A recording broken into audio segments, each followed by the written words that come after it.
कुछ कहानियां सुनी नहीं जाती और कुछ कभी बताई नहीं जाती। अनसुनी कहानियों में हम वही कहानियां आप तक लाते हैं।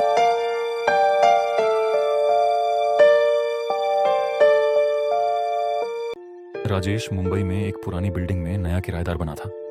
सस्ती थी, थोड़ी जर्जर, पर रहने लायक। मकान मालिक ने सिर्फ एक बात कही, बेटा ऊपर की मंजिल पर तीसरा कमरा बंद ही रहने देना, वहां कोई नहीं जाता। राजेश ने सोचा, पुरानी बिल्डिंग है, शायद कुछ टूटा फूटा होगा। बात आई गई हो गई।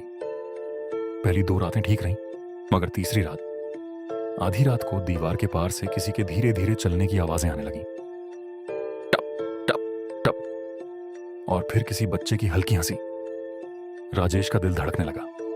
उसने कमरे की लाइट ऑन की, मगर आवाज वहीं दीवार के उस पार से, वही दीवार जिसके पीछे तीसरा कमरा था। सुबह मकान मालिक से पूछा तो वो सिर्फ बोला, कहां तो था ना बेटा, उधर मत झांकना, वहां कोई नहीं रहता अभी। लेकिन रात में जिज्ञासा जीती। राजेश ने टॉर्च ली और ऊपर की मंजिल पर पहुंचा। तीसरे कमरे का दरवाजा जंग खाया हुआ था, पर ताला खुला मिला। अंदर अंधेरा, बदबू और सन्नाटा, पर कमरे की दीवार पर कुछ उभरा हुआ दिखा, जैसे किसी ने नाखूनों से दीवार पर लिखा हो, मुझे बाहर निकालो। राजेश पीछे हटने ही वाला था कि पीछे से दरवाजा अपने आप बंद हो गया। टॉर्च झिलमिलाने लगी। कमरे के कोने में एक टूटी लकड़ी की कुर्सी और उस पर बैठा एक बच्चा, सिर झुका हुआ, बाल उलझे हुए और होठों पर वही हंसी। राजेश डर के मारे पीछे हटने लगा।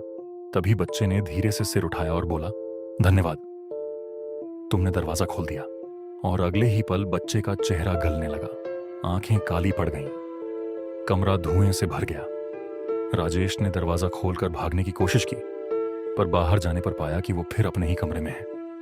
वही बिस्तर, वही लाइट, पर दीवार पर अब लिखा था, अब दूसरा कमरा खोलो, वो भी मेरे जैसा ही फंसा है। अगले दिन नया किराएदार आया।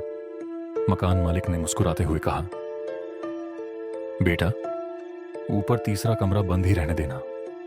और पीछे दीवार पर पुराने किराएदार का नाम लिखा था, राजेश।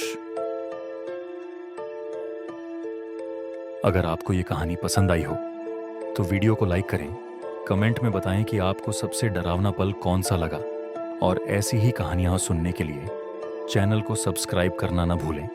फिर मिलेंगे अगली अनसुनी कहानी में।